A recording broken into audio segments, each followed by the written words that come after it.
Last class में हम लोगों ने रदरफोर्ड का अल्फा रे स्कैटरिंग एक्सपेरिमेंट देखा था। इस एक्सपेरिमेंट के अंदर हमने देखा था कि इसी एक्सपेरिमेंट का एक नाम है गोल्ड फॉयल एक्सपेरिमेंट, इसी एक्सपेरिमेंट को रदरफोर्ड एक्सपेरिमेंट भी कहते हैं और इसी एक्सपेरिमेंट को अल्फा रे स्कैटरिंग एक्सपेरिमेंट भी कहते हैं। और साल था 1911। रदरफोर्ड ने यह एक्सपेरिमेंट किया था। कैसे किया था?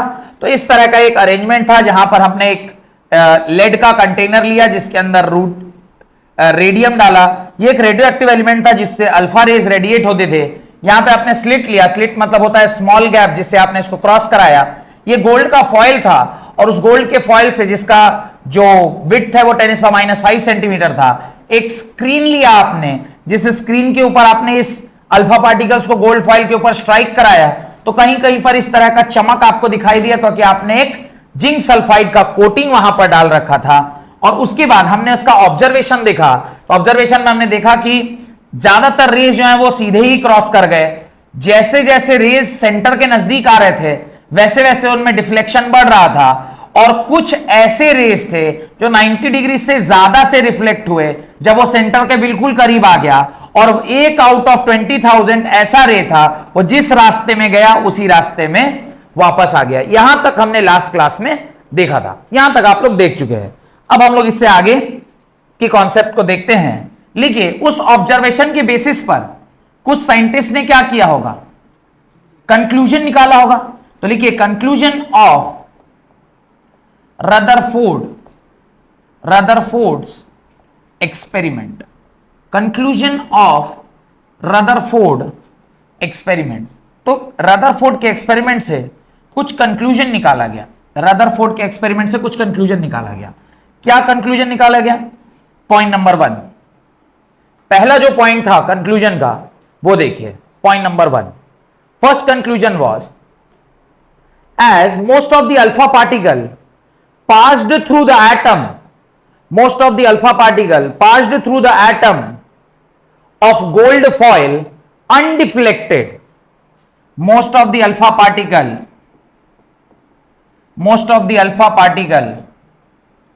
passed through the coil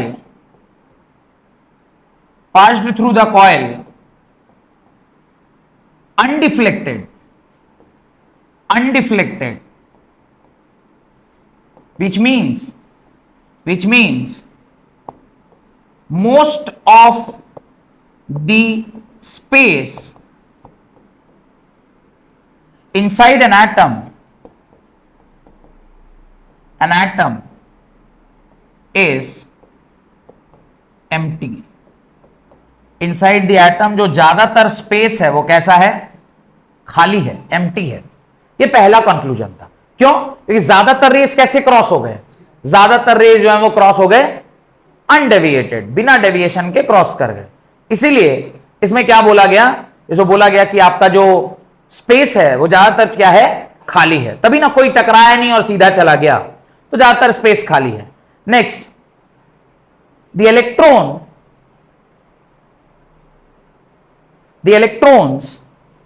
which has negligible mass, the electrons which has negligible mass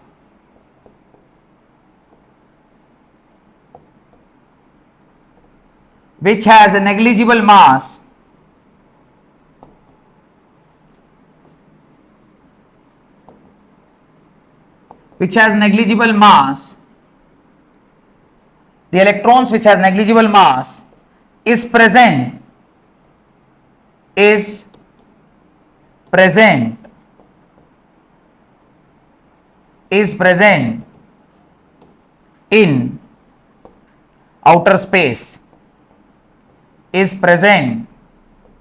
in outer space, called as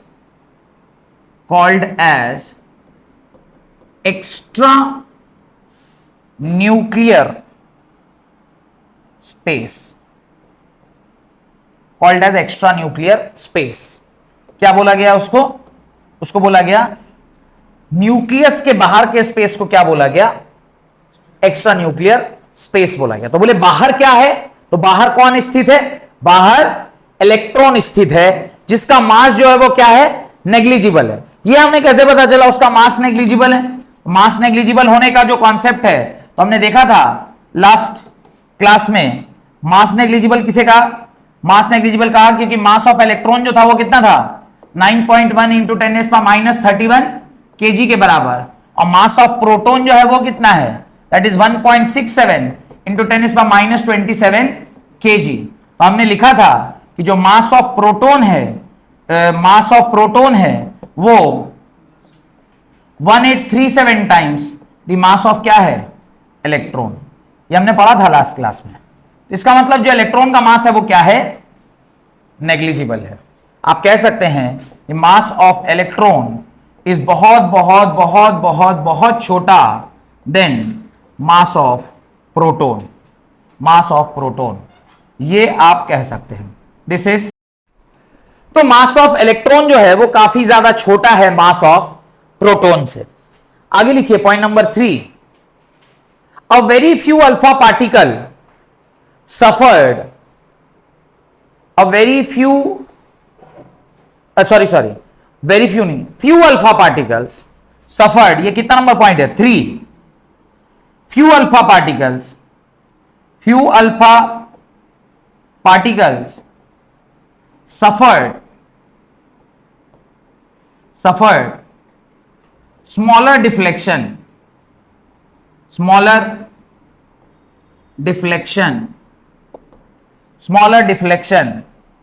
but very few as the alpha particles, यानी alpha rays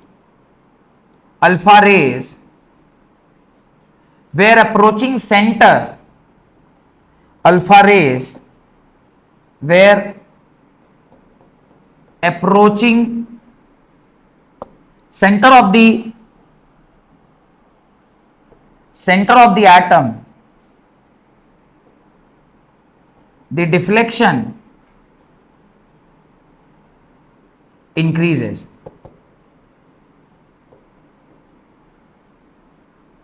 And 1 out of 20,000 deflected back on its original path,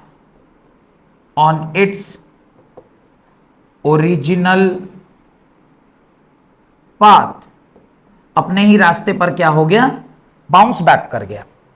इसका क्या मतलब है, इसको हम समझते हैं। लिख लिए, अपने ही रास्ते पर, 1 आउट ऑफ 20,000 अपने ही रास्ते पर क्या हो गया? बाउंस बैक कर गया। यानी इससे हमें यह समझ में आ रहा है कि जैसे जैसे इस एटम में आप सेंटर के करीब जा रहे हैं, आपको डिफ्लेक्शन मिल रहा है।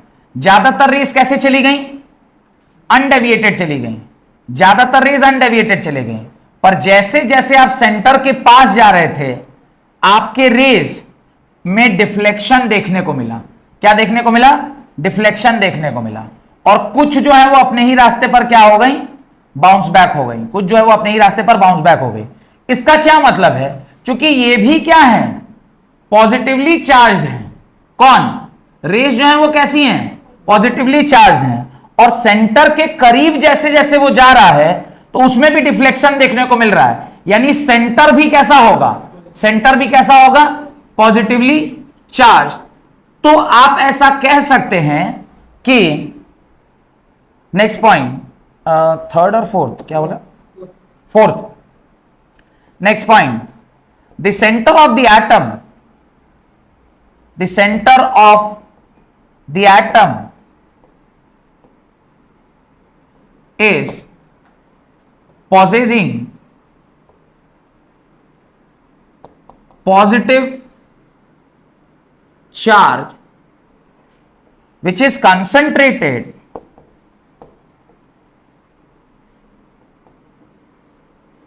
in a very small region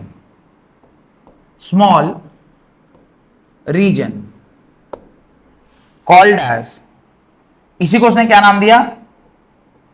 nucleus. क्या नाम दिया? न्यूक्लियस। NUE की NEU? Nucleus NU CLEUS, nucleus. इसी को उन्होंने क्या नाम दिया? न्यूक्लियस नाम दिया। ये जो सेंट्रल स्पेस था इसी को उन्होंने क्या नाम दिया? NuCleus, न्यूक्लियस नाम दे दिया। इसी सेंट्रल रीजन को क्या कह दिया? न्यूक्लियस कह दिया। इसी सेंट्रल रीजन को क्या कह दिया? न्यूक्लियस कह दिया। क्यों? कोई बात नहीं, इसी को उसने क्या बोल दिया? न्यूक्लियस बोल दिया। डन। और जो स्पेस उसके बाहर प्रेजेंट था उसको उन्होंने क्या बोला? Extra nuclear space. अंदर का रीजन न्यूक्लियस, उसके बाहर का रीजन एक्स्ट्रा न्यूक्लियर स्पेस। उसने कहा ये जो सेंट्रल रीजन है ये पॉजिटिवली चार्ज है। और एक बात इन्होंने कंक्लूड किया, एक बात और कंक्लूड किया, the central region, the central space, जिसको इन्होंने क्या नाम दिया है? न्यूक्लियस का नाम दिया है, न्यूक्लियस का नाम दिया है, is containing almost all the mass of the atom, all the mass of the atom। पूरे एटम का मास कहां कंसंट्रेटेड है? न्यूक्लियस में कंसंट्रेटेड है। क्यों? क्योंकि हमने लास्ट स्लाइड में देखा था कि मास ऑफ प्रोटॉन जो है वो मास ऑफ इलेक्ट्रॉन से काफी छोटा है, और बाहर कौन था? इलेक्ट्रॉन था। तो इलेक्ट्रॉन का मास नेग्लिजिबल है, तो ज्यादातर मास कहां कंसंट्रेटेड है? न्यूक्लियस में। और न्यूक्लियस में कौन प्रेजेंट है? प्रोटॉन। और प्रोटॉन क्या होता है? पॉजिटिवली चार्ज होता है। अभी तक न्यूट्रॉन के बारे में हमें पता नहीं है, इसलिए रदरफोर्ड ने न्यूट्रॉन शब्द का कहीं पे भी प्रयोग नहीं किया है, क्योंकि न्यूट्रॉन तो पैदा हुआ है 1932 में। कौन पैदा किया है? जेम्स चाडविक ने पैदा किया है। तो अभी 1932 आया नहीं, हम तो 1911 में है। तो न्यूक्लियस शब्द हमें पता चल गया था, प्रोटॉन पता चल गया था, इलेक्ट्रॉन पता चल गया था, पर अभी न्यूक्लियस के अंदर न्यूट्रॉन होता है इसके हमें कोई जानकारी नहीं थी, इसलिए उसके बारे में कोई जिक्र यहां पर नहीं किया गया है। देन एक और कंक्लूजन का बात इन्होंने बोला है, सिक्स्थ पॉइंट ऑफ कंक्लूजन है। सिक्स पॉइंट ऑफ कंक्लूजन है, क्या है six point? The radius of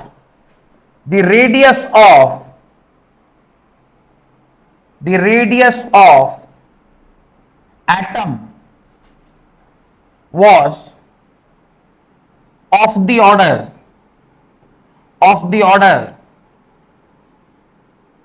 10 raised power minus 10 meter. Radius of the atom was of the order 10 raised power minus 10 meter,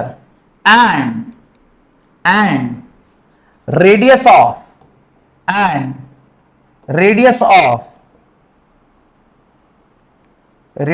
of nucleus was of the order 10 raised power minus 15 metre. तो radius का जो order है वो 10 rays power कितना था? Minus 10 rays power minus 15 का, और जो एटम का ऑर्डर था वो कितना था? 10 रेज़ पावर माइनस 10 के ऑर्डर का। ये सब बात ये बता दिए थे, और किस फॉर्मूला के बेसिस पे बताए थे? तो जो फॉर्मूला इन्होंने दिया था वो था R is equal to R not A raise to the power 1/3, where R is radius of atom,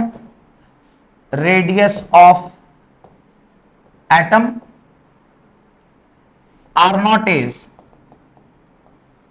Rutherford's constant, और A is mass number, ये फॉर्मूला के आधार पर ये आपका उन्होंने बताया था कि ये जो ऑर्डर है रेडियस ऑफ एटम है, ये किसके ऑर्डर का है? ये 10 रेज़ पावर माइनस 10 मीटर के ऑर्डर का है। और रेडियस ऑफ जो न्यूक्लियस है वो 10 रेज़ पावर माइनस 15 मीटर के ऑर्डर का है। ये हमें उन्होंने बताया। इतनी सारी बातें उन्होंने हमें अपने एक्सपेरिमेंट से बताई। क्लियर? यहां तक कोई डाउट है? कोई डाउट है तो पूछिए, है कोई डाउट? नहीं ना?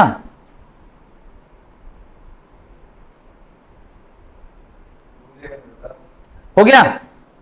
अब हेडिंग डालिए, रदरफोर्ड्स मॉडल ऑफ एटम।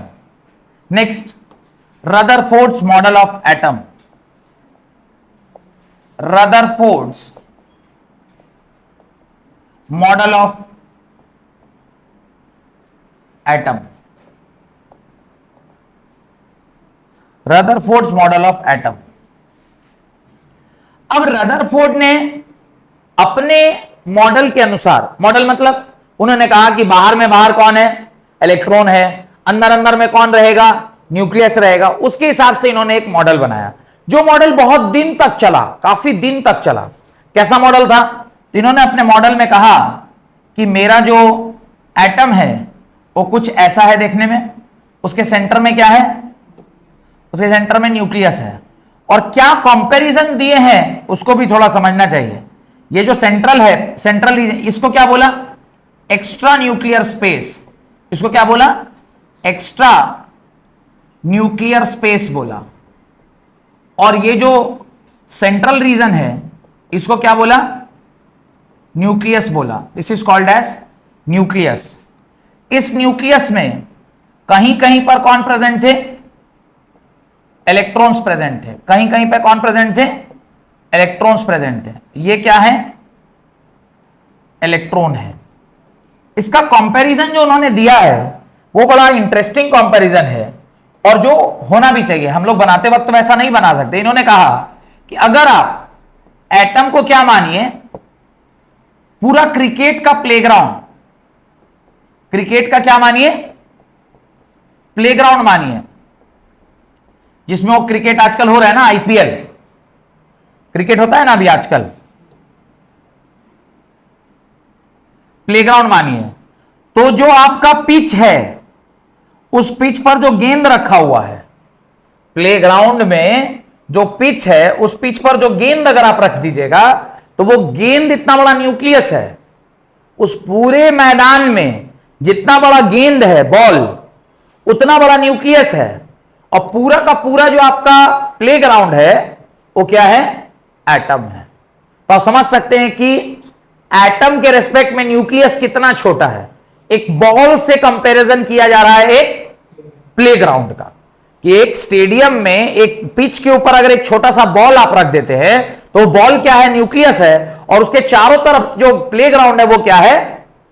और उसमें जैसे मान लीजिए कुछ खिलाड़ी खड़े हैं, तो उसी बॉल साइज का अगर हम कुछ खिलाड़ी खड़ा कर दें तो वो अगर कहीं पर 10-15 ठो है तो वो क्या है? इलेक्ट्रॉन है। तो इलेक्ट्रॉन का कंपैरिजन इन्होंने कहा है कि सुई का जो नोक होता है उसके पॉइंट के बराबर इलेक्ट्रॉन का शेप है। सुई के नोक के बराबर इलेक्ट्रॉन का शेप है। तो आप समझ सकते हैं कि कितना छोटा ये जगह है। और ज्यादातर स्पेस क्या है? खाली है। जैसे आप क्रिकेट के स्टेडियम देखते हैं कि खिलाड़ी 11 ठो खड़ा रहता है, बाकी सब जगह क्या रहता है? खाली रहता है। और एक तो क्रिकेट के मैदान में एक छोटा सा आपको बॉल रख दीजिए। कुछ ऐसा उन्होंने अपना मॉडल बताया। तो ये लॉजिक क्लियर है? क्या मॉडल है? लिखना स्टार्ट करिए। An atom consist of two part. Point number 1, an atom consist of two part. An atom consist of two part, nucleus and extra nuclear space. Nucleus and extra nuclear space. Nucleus and extra nuclear space. Point number 2, extra nuclear space या extra nuclear portion. Point number 2, nucleus is present at the center of the atom. Point number 2, nucleus is present at the center of the atom. Nucleus is present at the center of the atom. It is massive. Massive मतलब भारी है. It is massive, positively charged and extremely small in size. It is massive, positively charged and extremely small in size. Full stop. The radius of nucleus is of the order 10 raised power minus 5. The radius of nucleus is of the order 10 raised power minus 15. and radius of atom is of the order 10 raised power minus 10. Radius of nucleus is of the order 10 raised power minus 15 and radius of atom is of the order 10 raised power minus 10, which is very large as compared to the nucleus. यानी nucleus of atom जो है और nucleus of radius of atom जो है और radius of nucleus के comparison में बहुत बड़ा है, एटलीस्ट 10,000 टाइम्स तो बड़ा है। 10,000 क्या, 5 का अंतर है ना, तो 10 raised power 5, 10 raised power 5 मतलब 1 लाख, 1 लाख गुना बड़ा तो है ही कम से कम। तो आप ठीक ही एग्जांपल उसने दिया है कि अगर आप इसको एक स्टेडियम से कंपेयर करिएगा तो एक गेंद का रेडियस कितना है, हार्डली कुछ सेंटीमीटर में होगा, और एक प्लेग्राउंड कितना बड़ा होता है, एक एंड से दूसरे एंड सम 100-200 मीटर्स में होगा।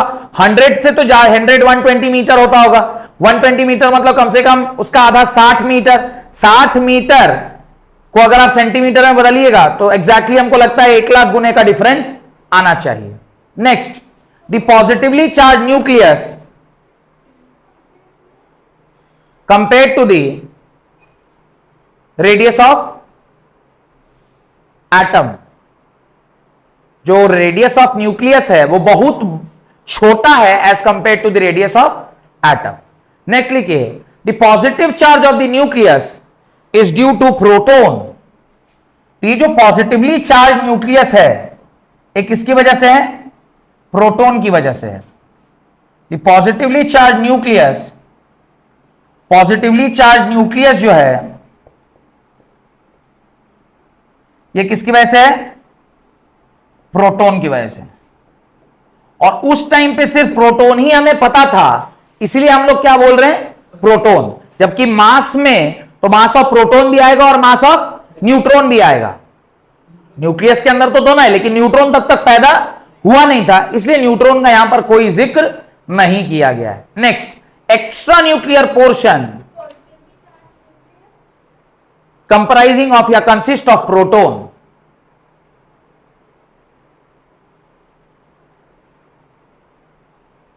Then next, extra nuclear portion is a space around the nucleus in which electron is present. Extra nuclear portion or space around the nucleus is in which all electrons are present. Is the space in which all electrons are present. तो extra nuclear space में कौन present है, सिर्फ और सिर्फ electron. ये देखिए सारे एक्स्ट्रा न्यूक्लियर स्पेस में कौन प्रेजेंट है, सिर्फ और सिर्फ इलेक्ट्रॉन प्रेजेंट है, और इसका साइज काफी छोटा है और मास तो highly negligible.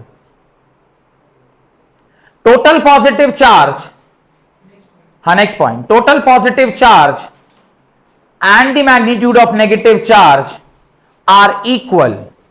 Total positive charge and the negative charge, total positive charge and the magnitude of negative charge are equal. दोनों क्या है, इक्वल है। होना भी चाहिए क्योंकि एटम क्या होता है, इलेक्ट्रिकली न्यूट्रल होता है, और अगर एटम इलेक्ट्रिकली न्यूट्रल है तो नंबर ऑफ पॉजिटिव चार्ज किसके बराबर होना चाहिए, नंबर ऑफ नेगेटिव चार्ज के बराबर, because atoms are electrically neutral. तो इस बात को उसमें लिख लीजिएगा, because atoms are electrically neutral. Next बात, अगला जो बात है उसको लिखिए। Next point, electrons in the extra nuclear portion are not stationary. ऐसा पाया गया कि जो न्यूक्लियस है इसके चारों तरफ जो शेल्स हैं, इसके चारों तरफ जो जगह है, उसमें जो इलेक्ट्रॉन्स हैं, जो इलेक्ट्रॉन्स हैं वो स्टेशनरी नहीं है। वो क्या है, स्टेशनरी नहीं है। स्टेशनरी नहीं होने का मतलब होता है कि वो रुके हुए नहीं हैं, वो चल रहे हैं। वो कैसे हैं, चल रहे हैं। अब चल रहे हैं का क्या मतलब होता है, ध्यान से देखिए। उनके अनुसार ये जो इलेक्ट्रॉन्स इसके चारों तरफ हैं ये घूम रहे हैं, ये अपनी जगह पर स्टेबल नहीं है, ये क्या कर रहे हैं, चल रहे हैं। क्लास 10th में आपने, सॉरी क्लास 9th में आपने इस तरह का मॉडल देखा था, और आपने लुईस डॉट स्ट्रक्चर जरूर बनाया होगा, याद है? तो वो लुईस डॉट स्ट्रक्चर का जो बेसिस था वो इन्हीं का मॉडल रहा होगा। पर इस मॉडल में थोड़ा सा एक दिक्कत भी है, इस मॉडल में थोड़ा सा एक दिक्कत है। क्या दिक्कत है इस मॉडल में? कि उन्होंने ये जो शेल्स है इसका कोई जिक्र नहीं किया, उन्होंने इस शेल्स का कोई जिक्र नहीं किया, जिसको भोर ने आगे चलकर क्या बताया? ऑर्बिट शब्द बताया। भोर ने इसे आगे चलकर क्या बताया? ऑर्बिट शब्द से इसको डिनोट किया। और ऑर्बिट एक खास तरह का शेल होता है जिसके बारे में रदरफोर्ड को पता नहीं था, पर इतना उन्होंने कह दिया था कि ये जो पर्टिकुलर इलेक्ट्रॉन्स हैं ये रुके हुए नहीं हैं, ये अपने रास्ते पर क्या कर रहे हैं? जो जहां है वो अपने रास्ते पर क्या कर रहा है? चल रहा है। जो जहां है वो अपने रास्ते पर क्या कर रहा है? चल रहा है, यानी ये स्टेशनरी नहीं है। और कैसा है? तो उन्होंने कहा कि जैसे हमारे प्लैनेटरी सिस्टम में, प्लैनेट PLANETARY, प्लैनेटरी सिस्टम में जैसे सेंटर में सन सिचुएटेड है, सेंटर में कौन है? जैसे सेंटर में सन है और उस सन के चारों तरफ प्लैनेट जो है वो क्या करते हैं? परिक्रमा करते हैं। प्लैनेट्स क्या करते हैं? उसकी चक्कर काटते हैं।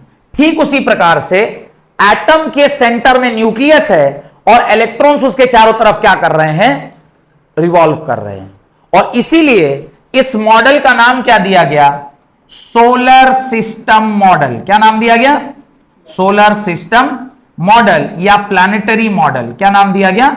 सोलर सिस्टम मॉडल या फिर प्लैनेटरी सिस्टम मॉडल, ये इसका नाम दिया गया। तो लिखिए, दी इलेक्ट्रॉन्स, आपने स्टेशनरी वाली बात लिखी, electron in the extra nuclear portion are not stationary but are revolving around the nucleus,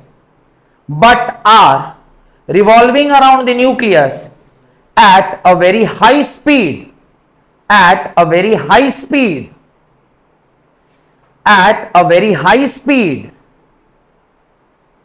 in a circular path called orbits, in a circular path called orbits।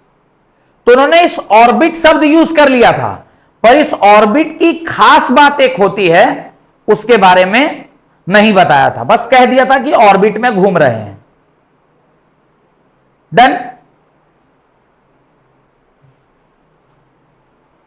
This model of atom in which nucleus is considered as sun, this model of atom in which the nucleus is considered as sun, an electron revolving around it is considered as planet,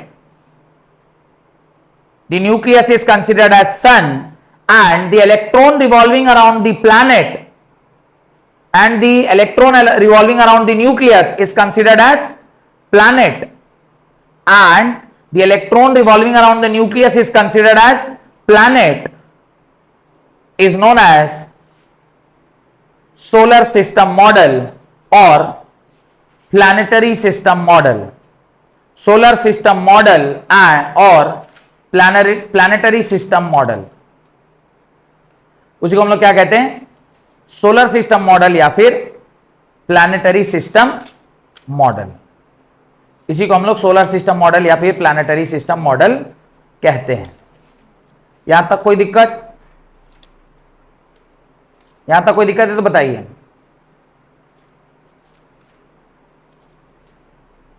कोई problem है? आपको याद होगा class 10th में तो आप लोग पढ़े, ये डायग्राम बना लीजिएगा, ये डायग्राम बना लीजिए ताकि पता रहे कि सोलर सिस्टम मॉडल किसको बोला जाता है। What is called as solar system model.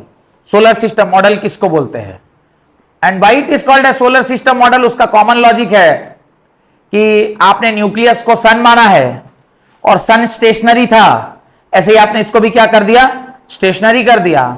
और उसके चारों तरफ जो ये ऑर्बिट्स हैं, इन ऑर्बिट्स में इलेक्ट्रॉन रहते हैं और वो इलेक्ट्रॉन ठीक उसी प्रकार से आपस में घूम रहे हैं जैसे प्लैनेट सन के चारों तरफ घूमता है। इसीलिए इस मॉडल का क्या नाम दिया गया?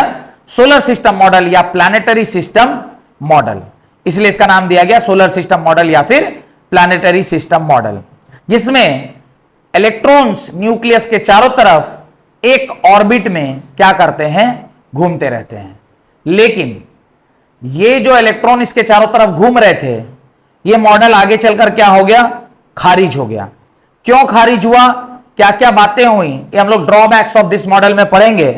पर उससे पहले हम लोगों को कुछ बातें जाननी है। आप लोग क्लास 10th में, तो आप लोग का डिलीट हो गया था, पर क्लास 10th में हम लोग पढ़ाते थे जब पुराना सिलेबस था कि पीरियोडिक टेबल में कई सारे साइंटिस्ट आए, बहुत सारे साइंटिस्ट आए पीरियोडिक टेबल को लेकर। जैसे कुछ साइंटिस्ट का नाम मेरे को याद आ रहा है कि वहां पे ऑक्टेव बोल के एक साइंटिस्ट है, शायद आप लोग को इस साल पढ़ना भी है आगे चल के, पीरियोडिक टेबल बोल के एक चैप्टर है। मोस्ले एक साइंटिस्ट आए, उससे पहले मेंडलीव आए, मेंडलीव से पहले ऑक्टेव आए, ऑक्टेव से पहले न्यूलैंड आए, ऐसे कई सारे साइंटिस्ट आए और सबने अपना अपना एक मॉडल दिया। पर 1913 में, 1911 में इनका एक्सपेरिमेंट हुआ और 1913 में मॉस्ले ने बताया कि ये जो एटम्स हैं, इसकी जो पॉजिटिव या नेगेटिव चार्ज जब आप कैलकुलेट करते हैं तो वो डिपेंड करता है इसके एटॉमिक नंबर के ऊपर, ना कि एटॉमिक मास के ऊपर। बाई हिज बहुत सीरीज ऑफ एक्सपेरिमेंट इन्होंने किया और उससे इन्होंने कंक्लूड किया कि जो पीरियोडिक टेबल हम लोग बनाए हैं, पीरियोडिक टेबल हम लोग बनाए हैं जो आप देख रहे हैं आपके बाजू में लगा हुआ है, ये जो पीरियोडिक टेबल है जो कि मॉस्ले ने बनाया था, इसका जो बेसिस था वो था एटॉमिक नंबर, वो था एटॉमिक नंबर। और एटॉमिक नंबर होने की वजह से हर एक एलिमेंट को बढ़ते नंबर ऑफ इलेक्ट्रॉन के क्रम में हम लोग क्या कर सके, सजा सके। और यही कारण है कि हाइड्रोजन में 1 इलेक्ट्रॉन है, हीलियम में 2 इलेक्ट्रॉन है, फिर लिथियम में 3 इलेक्ट्रॉन है, बेरिलियम में 4, बोरोन में 5, उसके बाद ये सोन, कार्बन, नाइट्रोजन, ऑक्सीजन, फ्लोरीन, ये चलता चला गया। जैसे जैसे इलेक्ट्रॉन की संख्या बढ़ती गई वैसे वैसे हम लोगों ने इसको आपस में सजा लिया और इससे जो निर्माण हुआ उसको क्या बोलते हैं, इससे जो निर्माण हुआ उसको क्या बोलते हैं, उसको हम लोग पीरियोडिक टेबल बोलते हैं। उसको हम लोग क्या कहते हैं, पीरियोडिक टेबल कहते हैं। इससे जो निर्माण हुआ उसको हम लोग क्या कहते हैं, पीरियोडिक टेबल कहते हैं। प्रोटॉन, प्रोटॉन की इलेक्ट्रॉन, प्रोटॉन की इलेक्ट्रॉन, इससे जो निर्माण हुआ उसको ही हम लोग क्या कहते हैं, पीरियोडिक टेबल कहते हैं। जहां पर जो सजाया गया एलिमेंट्स को on the basis of their atomic number, ना कि on the basis of their atomic mass. Atomic number के आधार पर इसको सजाया गया। तो ये किसने बताया, ये पहली बार बताया किसने, मॉस्ले ने। और उन्होंने जो एक्सपेरिमेंट किया था वो एक्सपेरिमेंट किया था by striking the different types of atoms with X-rays.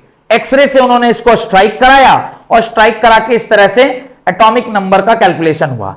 इसके आधार पर आप लोग ये तो जानते ही हैं कि किसी भी एटम को जब आप रिप्रेजेंट करते हैं तो आप कैसे रिप्रेजेंट करते हैं किसी भी एटम को, यहां पे लिखते हैं Z और यहां पर लिखते हैं A, where A is what, A is atomic mass, A is atomic mass, Z is what, Z is atomic number, X is what, symbol of element. लिख लीजिए सबको, symbol of element, symbol of element. ये slide लिख लिए, मॉस्ले के द्वारा ये पता चला 1913 में, ये लिखे। ये इसने एक्सरे से बॉम्बार्ड कराया एटम्स को, एक्सरे से बॉम्बार्ड करा के एटम्स के ऊपर। और तब तो आपको साल याद रखना है, मॉस्ले याद रखना है, पीरियोडिक टेबल जिसको मॉडर्न पीरियोडिक टेबल बोलते हैं। क्या बोलते हैं, मॉडर्न पीरियोडिक टेबल। उसका श्रेय किसको गया, मॉस्ले को गया। इनका बेसिस क्या था, इनका बेसिस था एटॉमिक नंबर। और इन्होंने जो एक्सपेरिमेंट किया था वो एक्सरे के बेसिस पर किया था और इसको इंक्रीजिंग एटॉमिक नंबर के बेसिस पर सजाया गया। कैसे सजाया गया, इंक्रीजिंग एटॉमिक नंबर के आधार पर क्या किया गया, अरेंज किया गया। The elements were arranged in the order of increasing atomic number। और फिर इस तरह से आप किसी मेटल को क्या करते हैं, रिप्रेजेंट करते हैं। और जब आप किसी मेटल को रिप्रेजेंट करते हैं तो जेड जो होता है वो किसके बराबर होता है?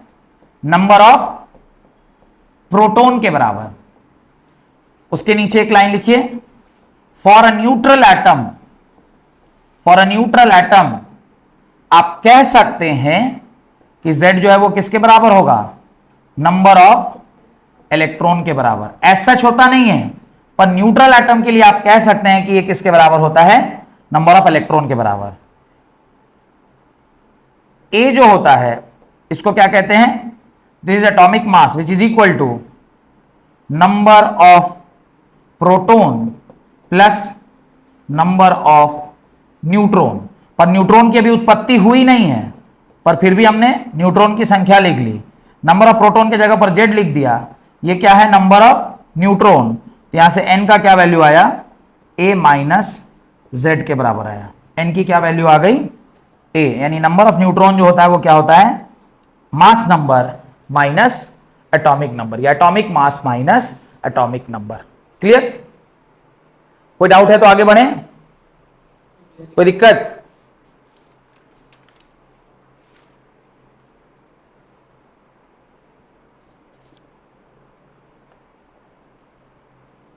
कोई दिक्कत? हेडिंग डालिए। नहीं लिखी अब तक? लिखिए। इसको एक टॉपिक के अंदर भी आप लिख सकते हैं, कॉम्पोजिशन ऑफ एटम। ये क्या है? ये कॉम्पोजिशन ऑफ एटम है। एटम किस चीजों से मिलकर बना है? Composition of atom. ये कॉम्पोजिशन ऑफ एटम है। This is composition of atom. Heading डालिए, हेडिंग डालिए, discovery of neutron. Discovery of neutron. Discovery of neutron. साल कौन सा आ गया? 1932। एक्चुअली भी साल वहां पहुंचा नहीं है, पर चूंकि न्यूट्रॉन की हम लोग बात बार बार कर रहे हैं, तो न्यूट्रॉन की डिस्कवरी को हम लोग को क्या करना चाहिए? पढ़ लेना चाहिए कि न्यूट्रॉन कैसे डिस्कवर हुआ था। फिर अभी रदरफोर्ड को फेल करेंगे। रदरफोर्ड को फेल करने के बाद फिर हम लोग भोर में जाएंगे, भोर फेल होंगे। फिर भोर के बाद क्वांटम मॉडल आएगा। क्वांटम मॉडल में डी ब्रोगली आएंगे, प्लैंक आएंगे, आइंस्टाइन आएंगे, श्रोडिंगर आएंगे, उसके बाद अलग अलग हाइजेनबर्ग आएंगे। जब हाइजेनबर्ग और श्रोडिंगर आ जाएंगे तब जाके मॉडल आपका क्या हो जाएगा? कंप्लीट हो जाएगा। फिर हम लोग उनके आधार पर जो मॉडर्न मॉडल्स है उसके बेसिस पर एटम का निर्माण करेंगे और उसके बेसिस पर फिर आगे की पढ़ाई होगी। तो अभी थोड़ा लंबा चलने वाला है, ये इतना सरल चैप्टर नहीं है। लिखिए, the neutral particle was discovered by James Chadwick. तो इसके शोधकर्ता कौन थे? James Chadwick. James Chadwick WICK है कि WIK है? WICK। James Chadwick in the year 1932, in the year 1932, 1932। कैसे इन्होंने इसको पता करा? लिखिए, when he bombarded a thin foil of beryllium metal, when he bombarded the beryllium metal, beryllium metal को इसने क्या किया? बेरिलियम क्या होता है? Beryllium is 48। इसको इन्होंने अल्फा पार्टिकल, किससे बम्बार्ड कराया? अल्फा पार्टिकल, जो कि होता है हीलियम 24। क्या होता है? हीलियम 24। अल्फा पार्टिकल मतलब helium 24। Helium 24, alpha particle is helium 24। इससे उन्होंने बम्बार्ड कराया। इससे इनको क्या मिला? इससे इनको मिला कार्बन, जिसका नंबर था 6, ऊपर था 8 4। अच्छा, हीलियम 24 होता है कि 25 होता है? हीलियम 24 होता है, 25 होता है? देखिए जरा, हीलियम 24 है, 25 है? एटॉमिक नंबर चेक करिए ना, क्या है? 25 होगा मेरे ख्याल से। देखिए तो, देखिए ना, टेबल तो है ना आपके बगल में? टेबल है? हीलियम देखिए, नहीं दिया है। पिछले पेज पर तो था ना टेबल। इसमें भी खाली एटॉमिक नंबर दिया हुआ है। इसमें भी सिर्फ एटॉमिक नंबर दिया है। हीलियम इज 24 और 25, 24 है 25 है, no charge but mass, no charge but mass. और अगर किसी के पास कोई चार्ज नहीं है, सिर्फ मास है, तो तभी संभव है जब ये, तो बेरिलियम 9 होता है, इसका मतलब बेरिलियम क्या होता है, 9 होता है। अब देखिए ये क्या होगा, 4 होगा, ये क्या होगा, 4 होगा, तो ये क्या है, हीलियम 24। अच्छा ये कार्बन, ये 612 होता है, कार्बन क्या होता है, 612। अब आप देखिए इसको थोड़ा ध्यान से देखिए, ये 2 था और ये 4 था, तो नीचे वाला दोनों जुड़ा तो क्या बन गया, 6 बन गया। ये 9 है, ये 4 है, 9 और 4 मिलकर क्या होगा 13 में कार्बन 12 है, तो एक ऐसा पार्टिकल मिलेगा जिसमें चार्ज तो नहीं है पर मास है। ये जो पार्टिकल हमें मिला जिसमें चार्ज नहीं है लेकिन क्या है, मास है, इसी को उन्होंने क्या बोला, न्यूट्रल पार्टिकल, न्यूट्रल पार्टिकल। और यही न्यूट्रल पार्टिकल को क्या नाम दिया गया, न्यूट्रॉन बोला गया। इसको क्या बोला गया, न्यूट्रॉन बोला गया। वो पार्टिकल जिसके पास मास तो है पर चार्ज नहीं है is known as neutral particle और न्यूट्रॉन। तो ये कब हुआ, जब आपने बेरिलियम के थिन फॉइल को किससे स्ट्राइक करवाया, आपने अल्फा पार्टिकल से स्ट्राइक कराया, तो आपको क्या मिला, कार्बन के साथ साथ एक ऐसा पार्टिकल मिला जिसके पास मास तो था पर चार्ज नहीं था, मास तो था पर चार्ज नहीं था। डन, ये इक्वेशन लिख लिए। इसके नीचे लिखिए ईच पार्टिकल, ये जो पार्टिकल निकला है, each particle was found to have no charge but a mass of 1.678 into 10 raised power minus 24 ग्राम या 1.678 into 10 raised power minus 27 kg। इसका मास क्या निकला, 1.678 into 10 raised power minus 24 ग्राम या 1.678 into 10 raised power minus 27 kg। तो ये एक ऐसा पार्टिकल था जिसके पास मास तो था पर चार्ज नहीं था, और इसी को हम लोग क्या बोलते हैं, न्यूट्रॉन। तो लिखिए neutron is defined as the fundamental particle of an atom. Neutron is defined as the fundamental particle of atom. Neutron is defined as the fundamental particle of atom which carries a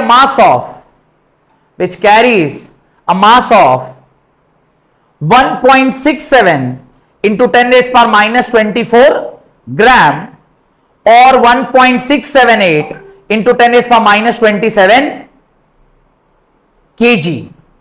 1.678 into 10 raised power minus 24 gram or 1.678 into 10 to the minus 27 kg but has no charge is called as what, is called as neutron, is called as neutron। इसी को हम लोग क्या कहते हैं, neutron कहते हैं। इसी को हम लोग क्या कहते हैं, न्यूट्रॉन कहते हैं। This is only called as neutron. इसी को हम लोग क्या कहते हैं, न्यूट्रॉन कहते हैं।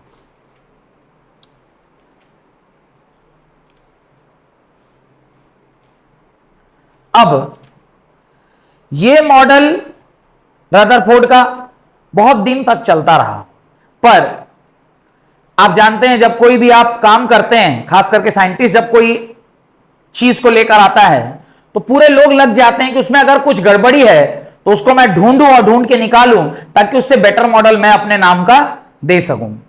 तो इसको फेल करने के लिए कई सारे साइंटिस्ट, जैसे न्यूटन थे, मैक्सवेल थे, जैसे कुछ साइंटिस्ट आइंस्टाइन थे, ये लोग सब लोग मिलकर अपना क्या करने लग गए, मॉडल तैयार करने लग गए जिसमें ये प्रूफ कर रहे थे कि कैसे रदरफोर्ड का मॉडल को हम लोग क्या कर दें, फेल करा दें या गलत करा दें, ताकि जो ओरिजिनलिटी है वो सामने आ सके।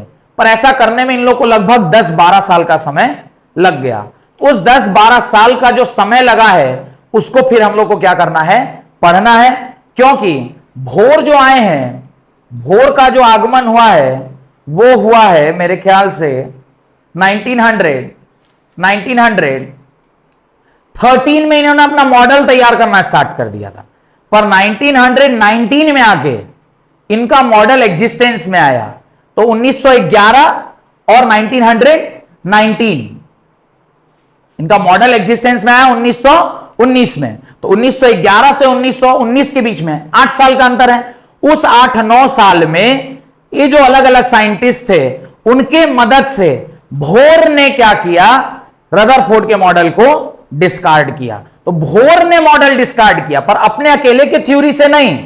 आइंस्टाइन, मैक्सवेल, हाइगन, अलग अलग साइंटिस्ट ने अलग अलग थ्योरीज बनाई और उन थ्योरीज के आधार पर भोर ने इनके मॉडल को क्या प्रूफ किया, गलत प्रूफ किया। फिर भोर ने अपना मॉडल सजेस्ट किया। वो मॉडल जो भोर ने दिया, वो भोर के मॉडल को फिर बहुत दिन तक चला गया, लेकिन फिर हाइजनबर्ग आए और हाइजनबर्ग ने कहा कि देखिए आपके मॉडल में तो भाई पहले ही बेसिक चीज गड़बड़ है। हाइजनबर्ग को सपोर्ट करने के लिए फिर श्रोडिंगर आए, श्रोडिंगर के साथ साथ डी ब्रोगली आए, फिर बाद में आइंस्टाइन अपना थॉट बदल के पहले उस पाला में थे फिर इस पाला में आए, क्योंकि पढ़े लिखे आदमी थे, तुरंत से अपना पाला चेंज कर लिया और इस पाला में आके फिर इन्होंने भी कहा कि जो श्रोडिंगर और डी ब्रोगली और हाइजनबर्ग बोल रहे हैं वो बात 100% सही है, इसके पहले की सारी थ्योरी क्या है, गलत है। और फिर उसके बाद श्रोडिंगर का जो मॉडल था उसी के आधार पर आज भी हम लोग एटम को पढ़ते हैं। क्लियर? यहां तक रखते हैं। अगली क्लास में इसके आगे की कहानी पढ़ेंगे जहां पर हम वो थ्योरी तैयार करेंगे जिससे हम रदरफोर्ड मॉडल को क्या कर सके, फेल कर सके। तो हेडिंग अगर आप डालना चाहते हैं तो हेडिंग डाल दीजिए, right, wave nature of electromagnetic radiation.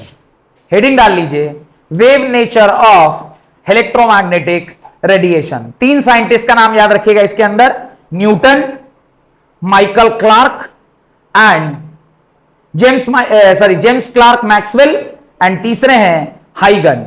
ये 3 लोग मिलकर इस मॉडल को क्या किए, तैयार किए। तो wave nature of electromagnetic radiation. ठीक है, बहुत बहुत धन्यवाद आज की क्लास अटेंड करने के लिए।